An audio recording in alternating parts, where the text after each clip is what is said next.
విజ్ఞాన్ గారు, దుల్కర్ సల్మాన్ నటించిన కాంతా movie review ఎట్లా ఉంది ఏంటి సార్? కాంతా సినిమా గురించి మనం ప్రత్యేకంగా మాట్లాడుకోవాలి. ఎందుకంటే తమిళ మాతృక కాబట్టి పెద్దగా పరిచయం లేదు. సడన్గా తెలుగులో టైటిల్ చూసి దుల్కర్ సల్మాన్ని చూసేసరికి ఒక ఇంట్రెస్ట్. ఇప్పుడు సీతారామం నుంచి మనోడే అయిపోయాడు, తెలుగోడే అయిపోయాడు. మన హీరోలతో పాటు అతన్ని కూడా మనం ఓన్ చేసుకుంటున్నాం. కాబట్టి దుల్కర్ సల్మాన్ సో మంచి సినిమాతో వస్తున్నాడు. ఎవరున్నారు అని చూస్తే భాగ్యశ్రీ బోర్సే. ఈ మధ్య ఈ అమ్మాయికి అవకాశాలు బాగానే వస్తున్నాయి అనుకున్నాం. ఇంకా మిగతా వాళ్ళందరూ తెలిసిన పరిచయం ఉన్న నటులే. మెల్లిగా ట్రైలర్ వచ్చింది. ట్రైలర్ చూస్తే దాంట్లో ఉన్న లోతు, బరువు అన్నీ అర్థమైపోయినాయి. అరే ఎంత ఖర్చు పెట్టి తీసారా, అంత ఆర్ట్ వర్క్ ఉందేంటి, అంత ఇది ఉందేంటి, ఆ గెటప్స్ ఏంటి, వాట్ ఈస్ దిస్ అని ఒక ఇది పడింది. అదే క్యూరియాసిటీతో సినిమా రిలీజ్ వరకు ఎదురు చూశారు. ఏ టాక్ లేకుండా వచ్చింది, ఏ బజ్ లేకుండా వచ్చిందిలే. బట్ ఇప్పుడు సినిమా గురించి మాట్లాడుకుంటాం, కథ మాట్లాడదాం. ఇది టీవీకే త్యాగరాజన్ గారి బయోపిక్ అని అనుకుంటే అంటే బయోపిక్, ఇది కల్పిత పాత్రలతో తీసిన కథ అని చెప్పినప్పటికీ ఆయన బతుకున్నప్పుడు జరిగిన పరిణామాలకు ఒక ట్రెండ్ అటాచ్ చేశారు అంతే. ఒక పెద్ద డైరెక్టరు, ఇది 1950s మాట్లాడేది. అంటే మన ఎన్టీఆర్ గారు, ఏఎన్ఆర్ గారి తరానికి ముందు, మహానటి తరానికి ముందు. అప్పటి కళాకారులు మనకు ఎక్కువ తెలియదు బేసికలీ. ఆ రోజుల్లో ఈయన త్యాగరాజన్ గారు మంచి హీరో. అయ్యా అనే డైరెక్టర్ పాత్రలో సముద్రకని నటించాడు. ఒక సినిమా అనుకున్నారనమాట, శాంత అని. ఆయన అయ్యా అనే డైరెక్టర్ వాళ్ళ మదర్ నేపథ్యంలో ఆ కథను అనుకొని రాసుకున్నాడు. అది ఈ హీరోని పెట్టి మామూలుగా కొంచెం తీస్తే ఎందుకో సినిమా ఆగిపోయింది.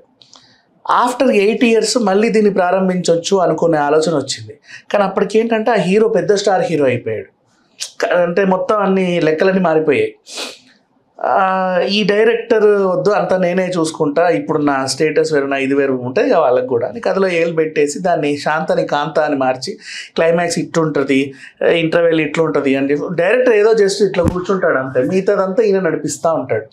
అలా వాళ్ళకి ఈగో క్లాషెస్ ఇవన్నీ ఉంటాయి. ఇవన్నీ మనకు కనిపిస్తాయి.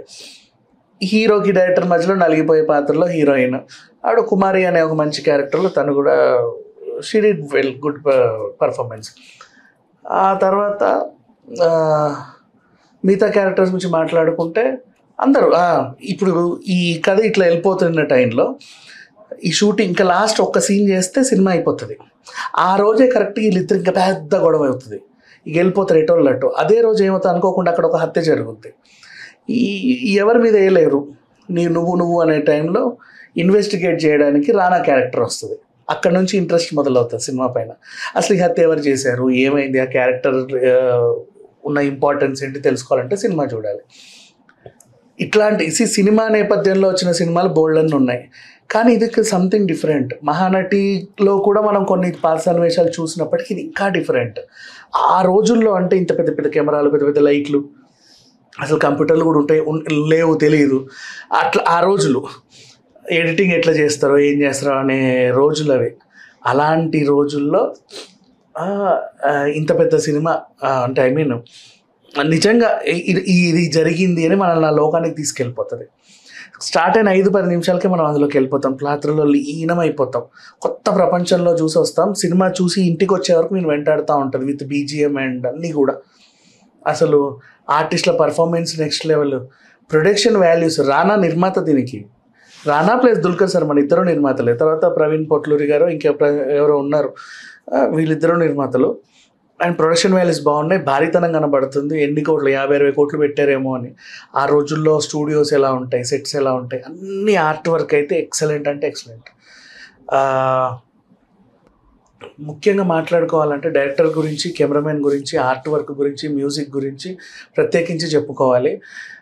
ఒక తెలియని ఫీలింగ్ మనకి అది వచ్చేస్తుంది. అంటే ఈ మధ్య కాలంలో కమర్షియల్ సినిమాలు ఎన్ని వచ్చినా కూడా, సినిమా నేపథ్యంలో వచ్చిన సినిమాలు ఎన్నున్నా కూడా ఇది ఒక ప్రత్యేకమైన సినిమా. దీన్ని తీయడం కూడా చాలా కష్టం. బట్ ఆ డైరెక్టర్ ఎంత బాగా తీశాడంటే అంత బాగా తీశాడు. భాగ్యశ్రీకి ఇది ఫస్ట్ సినిమా అంట, మధ్యలో రిలీజ్ అయినవి ఏవేవో, కానీ ఇది ఇప్పుడు రిలీజ్ అయింది. బట్ అప్పుడే పర్ఫార్మెన్స్లో అదరగొట్టింది. Everybody did decent job. Samuthirakani గురించి అయితే ప్రత్యేకించి మాట్లాడుకోవాలి. ఆయన కెరీర్లో బిగ్గెస్ట్ అచీవ్మెంట్ అని చెప్పుకోవాలి. ఈ క్యారెక్టర్ చాలా బాగా చేశాడు. ఇట్లాంటి పాత్రలు మళ్ళీ ఆయన పడతాయో లేవో కూడా తెలియదు. So very decent cinema. చిన్న పిల్లల దగ్గర నుంచి ముసలోళ్ళ వరకు అందరూ కూడా తప్పకుండా చూడొచ్చు.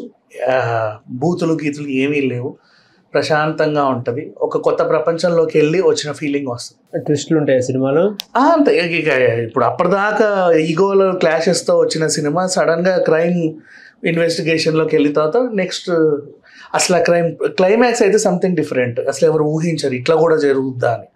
అంత decent climax, everything was good. ఈ సినిమాకి 5/5 రేటింగ్. ముత్యం లాంటి సినిమా, ఎలాంటి ఇది లేదు దీంట్లో. అందరూ కలిసి తప్పకుండా చూడొచ్చు.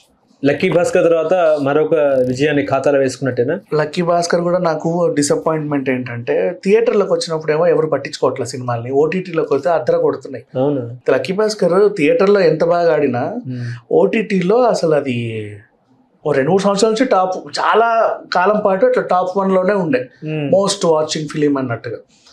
అది చాలా గ్రేట్ అటెంప్ట్ అది. దాని తర్వాత ఇది కూడా such a beautiful attempt. Dulquer సినిమాలన్నీ ఏదో ఒక కొత్త పందాలో వెళ్తాయి, ఇది కూడా చాలా బాగుంది.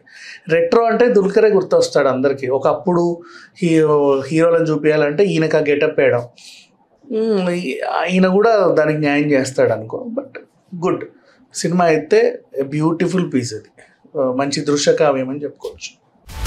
హలో, తెలుగు రాజ్యం ఛానల్ చూస్తున్నారా? సామాజిక రాజకీయ జీవన చిత్రణే తెలుగు రాజ్యం. అతిశయోక్తులు అసత్యాలు ఉండవు. రాజకీయ కోణం కాదు, ప్రజా కోణమే కొలబద్ద. తెలుగు రాజ్యం వీక్షణ మీ ఉత్తమ అభిరుచికి నిదర్శనం.